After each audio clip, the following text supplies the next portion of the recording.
Welcome to legal guide 360 your complete legal compass में आप सभी व्यूअर्स का एक बार फिर स्वागत है। जैसा कि लास्ट लेक्चर में हमने सेक्शन 14 तक डिस्कस कर लिया था, अब उससे आगे की सेक्शंस का डिस्कशन हम आज के लेक्चर में करेंगे। तो आज के लेक्चर में सेक्शन 15 और 16 हम कवर करेंगे विद कंपेयर टू कि ये सेक्शंस अब जो भारतीय साक्ष्य अधिनियम है उसमें कौन सी सेक्शंस होंगी, क्या क्या आपके लिए प्री और मेंस पॉइंट ऑफ व्यू से इंपॉर्टेंट होगा इन सेक्शंस के अंदर, वो सभी चीजों को हम करेंगे। तो सबसे पहले बात कर लेते हैं सेक्शन 15 की, इंडियन एविडेंस एक्ट सेक्शन 15, जो कि अब भारतीय साक्ष्य अधिनियम के अंदर सेक्शन 13 होगी।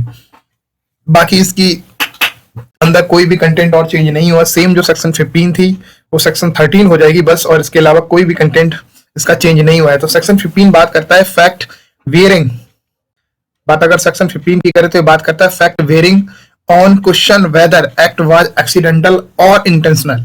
ठीक, तो सिंपल सी बात है कि कोई एक्ट अगर हुआ है तो एक्सीडेंटल था या इंटेंशनल था।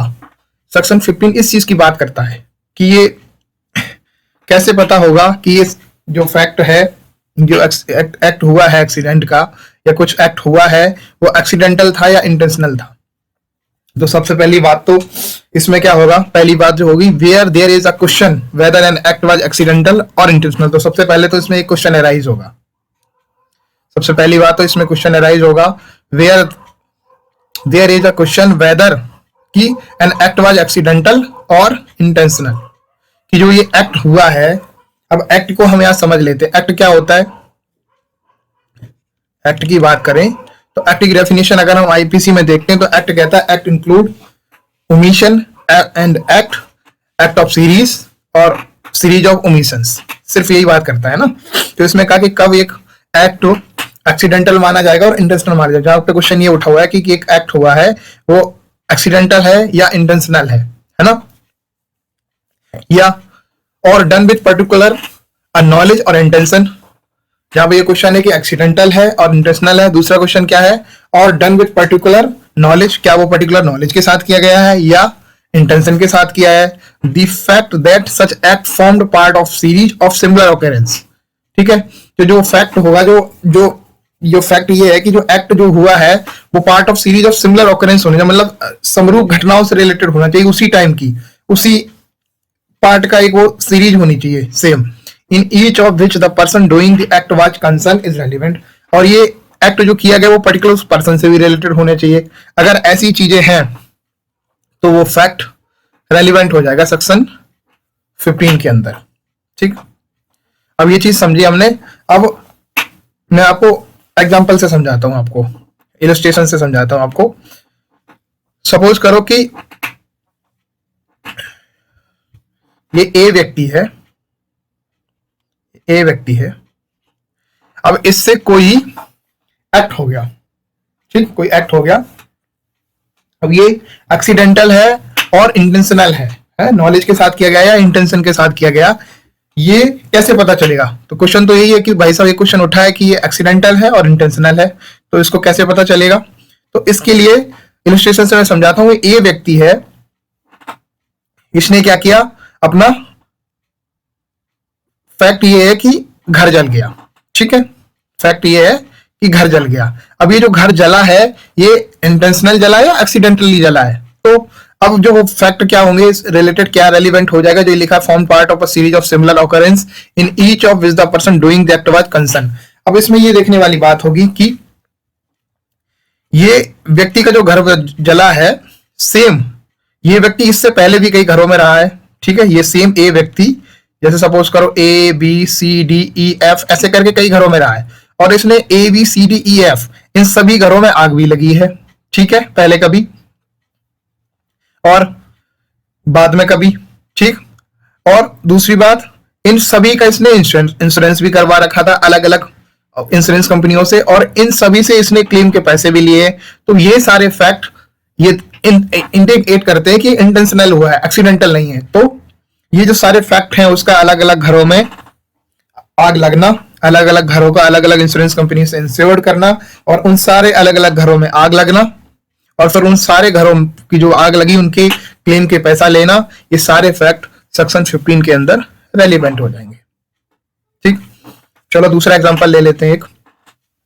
एक सेम ए व्यक्ति है, ये इसने किसी को सिक्के दिए, काउंटरफीट कॉइन, नकली सिक्के दिए, नकली करेंसी थी। ठीक, ए ने बी को नकली करेंसी दी। अब क्वेश्चन ये है कि ए ने बी को जो नकली करेंसी दी वो इंटेंशनली दी या एक्सीडेंटल। क्वेश्चन ये उठा, ये एक्सीडेंटल था या इंटेंशनल था। मतलब ऐसा तो नहीं था कि ए को ही पता ना हो, उसको भाई किसी ने असली की तरह नकली सिक्का दे दिया हो, इसने असली समझ के इसको दिया, तो एक्सीडेंटल हो जाएगा। ये इंटेंशनल कैसे, इसकी नॉलेज में होगा, जानकारी में होगा ये नकली सिक्के। तो फिर अब क्वेश्चन क्या है कि ए ने बी को जो सिक्के दी वो एक्सीडेंटल था या इंटेंशनल था। ठीक, अब ए ने बी को सिक्के देने से पहले सपोज करो कि सी डी को भी सिक्के दिए थे नकली, और बी को देने के बाद भी इसने ई एफ को भी दिए हैं सिक्के नकली। ठीक है, तो जो ये फैक्ट है सी और डी को बी से पहले देने का सिक्का और ई और एफ को बी के बाद देने के सिक्के, तो ये जो फैक्ट है ना ये प्रूव करता है, ये प्रिजम्पशन अराइज करता है। यहाँ पे एक चीज देखने वाली होगी कि यहाँ पे प्रिजम्पशन अराइज होगी, ये फैक्ट जो है इनके बेसिस पे प्रिजम्पशन अराइज होगी कि इसने इंटेंशनली ये काम किया हुआ है। ठीक है, तो ये फैक्ट रेलिवेंट हो जाएंगे सेक्शन 15 के अंदर। उसका पहले किसी को नकली सिक्के देना और बाद में किसी को नकली सिक्के देना, ये प्रूव करता है, ये प्रिजम्पशन अराइज करता है कि उसने ये जो बी को सिक्का दिया है वो इंटेंशनली दिया है, विद नॉलेज के साथ दिया है, विद इंटेंशन के साथ दिया है। आई होप आप सबको ये समझ में आ गया होगा। तो यहाँ पे मैंने जो बताई प्रिजम्पशन यहाँ पर है, ना कि ऐसा नहीं है कि उसको वो डिस्प्रूव नहीं कर सकता। अगर ये ए है, प्रिजम्पशन तो राइज होगी इसके पहले देने के सिक्के से कि भाई इसने इंटेंशनली दिया होगा, पर ए अगर ऐसा प्रूव कर देता है कि उसने सी डी या ई एफ को भी, उसको नॉलेज नहीं थी, उसने वैसे ही दिए हुए, ठीक है, उसकी नॉलेज में था ही नहीं, उसको तो जनरली वो पैसे के बस चलाया जा रहा था, उसको पता ही नहीं था कि सिक्के नकली है। तो अगर वो डिस्प्रूव कर देता है, ये प्रिजम्पशन है सिर्फ, ठीक है, एब्सोल्यूट नहीं है कि बस अगर ये आ गए हैं तो फिर इसके बिहाफ पे इसे पनिश कर दिया जाएगा। प्रिजम्पशन ऐसी है, चाहे तो उसे डिस्प्रूव कर सकता है कोर्ट, मतलब प्रिजम्पशन आगे कोर्ट के आगे एक्साइल प्रिजम्पशन। ठीक है, तो आपको ये समझ गया आ गया। बाकी नेक्स्ट सेक्शंस देखते हैं, इसके इलस्ट्रेशंस देख लेते हैं। A is accused of burning down his house in order to obtain money for which it is insured the fact that A lived in several house successfully each of which he insured. ये example मैंने illustration अभी आपको समझाया था, इसमें वही है कि अपना घर उसका जल गया, फैक्ट तो ये है, obtain money for which it is insured, है ना। वो A is accused of burning down his house in order to obtain money for which it is insured। ठीक है, ये चीज मैंने सेम बताई थी, इंश्योरेंस कंपनी से पैसे लेने के लिए A accused है अपने घर को जलाने का। तो फैक्ट कौन से, that A lived in several houses successfully each of which is insured। तो जो A पहले जहां रहा था several houses में, वो सारे क्या थे, इंश्योर्ड थे। In each of which a fire occurred, उन सब में आग लगी थी। And after each of which fires A receive payment from a different insurance company, तो ए ने पेमेंट भी रिसीव करी थी। Are relevant as standing to show that the fire were not accidental. तो ये शो करता है इस चीज को, ये दिखाता है इस चीज को, प्रिजम्पशन अराइज करता है कि जो ये व्यक्ति है ए, जो एक्यूज है इस केस के अंदर, वो इंटेंशनली कर रहा है, ना कि accidental.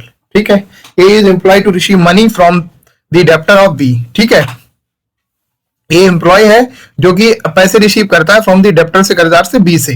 It is a duty to make entry in a book, A की ड्यूटी है एंट्री करना इनका book, showing the amount receive by him, जो भी वो अमाउंट रिसीव करता है उसकी एंट्री करना उसकी ड्यूटी है की। तो ये तो क्वेश्चन आ गया आपका, by him he makes an entry showing that on a particular occasion he receives less than he really did receive. तो वो क्या कर, जो पैसे रिसीव करता है ना उससे कम की एंट्री कर देता है।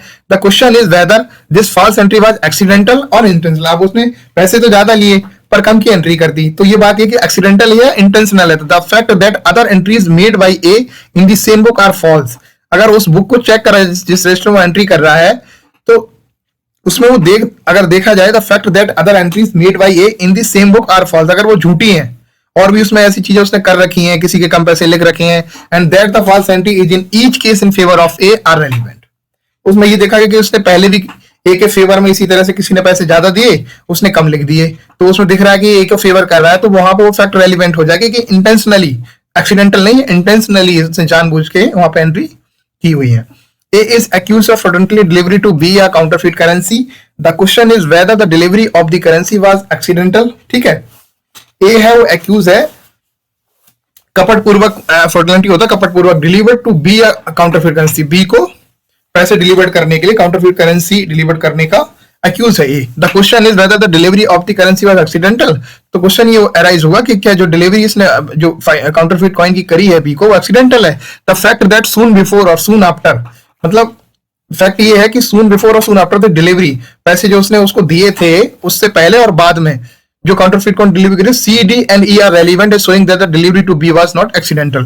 तो उसने इससे पहले भी और बाद में भी किसी को ये पैसे दिए थे सेम, तो यहाँ पे रेलिवेंट हो जाता कि उसने एक्सीडेंटली नहीं, इंटेंशनली ये पैसे दिए हुए। ये तो इलस्ट्रेशन से सेक्शंस के। अब बात कर लेते हैं हम सेक्शन 16 की, इंडियन एविडेंस एक्ट, जो कि भारतीय साक्ष्य अधिनियम के अंदर सेक्शन 14 हो जाएगी। इसमें भी कंटेंट बहुत ज्यादा चेंज नहीं हुआ है, कुछ भी चेंज नहीं हुआ है, सेम डिट्टो है।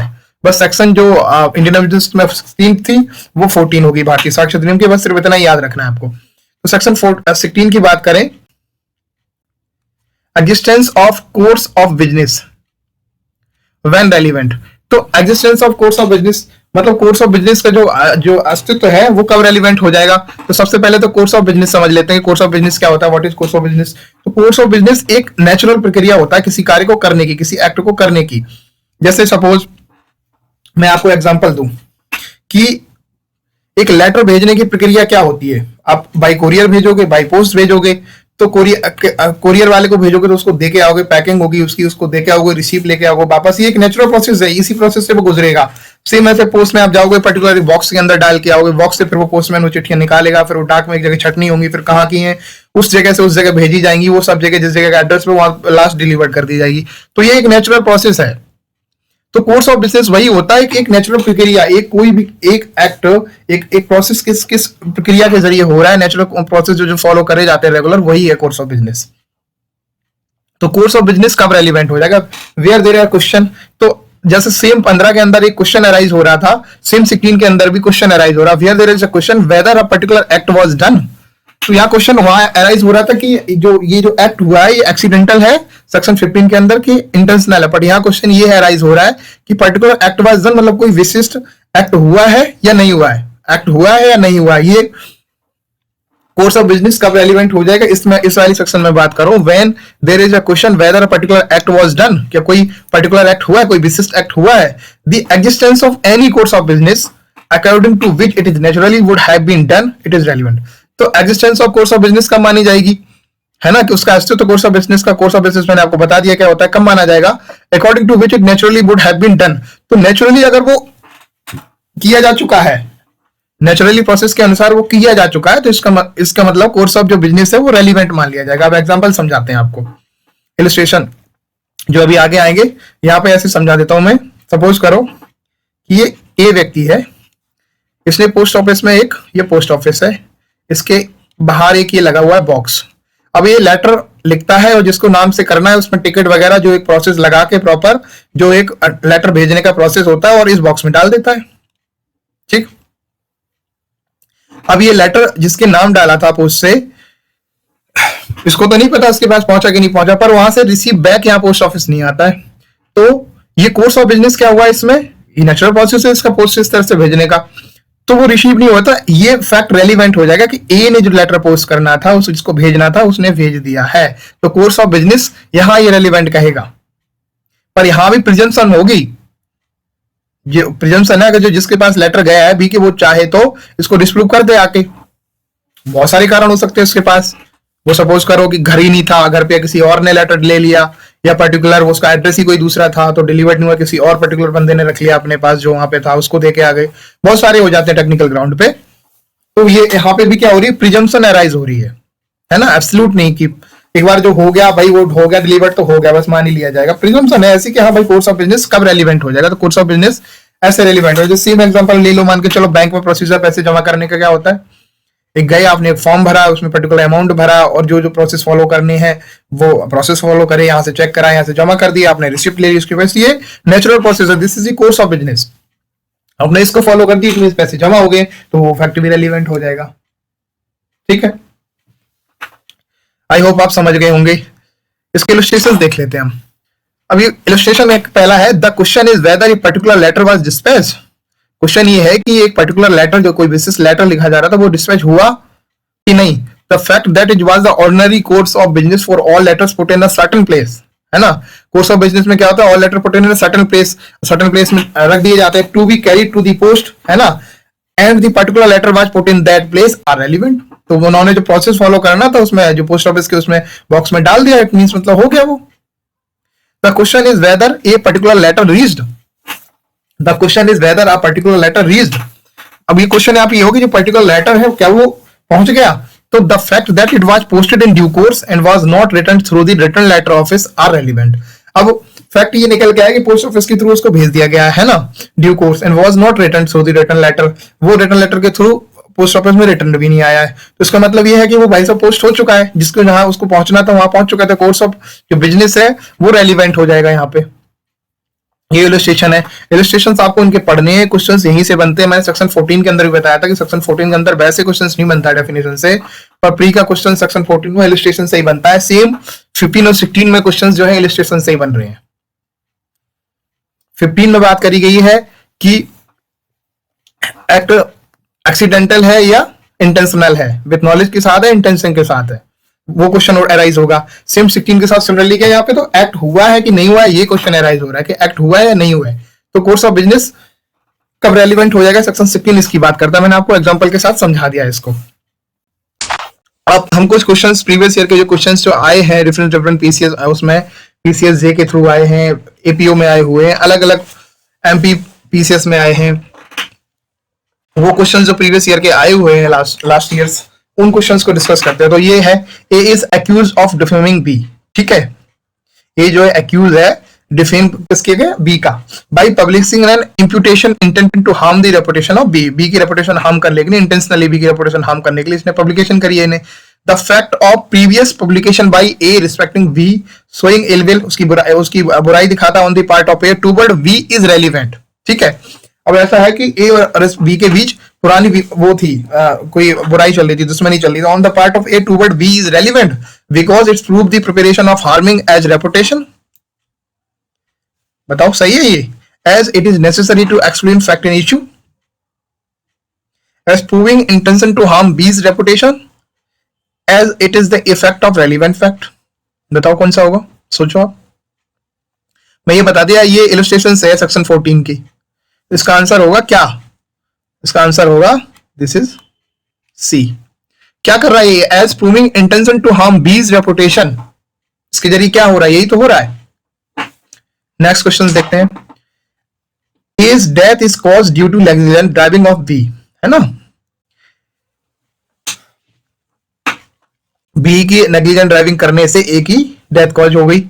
इन the word forming part of the same transaction occurs, क्या माना जाएगा, the fact that A was a young man of 30 years, एक व्यक्ति है A was a young man of 30 years, तो ये नेग्लिजेंट मान लीजिए कि वो 30 साल का है। The fact that A was a young man with good psychic,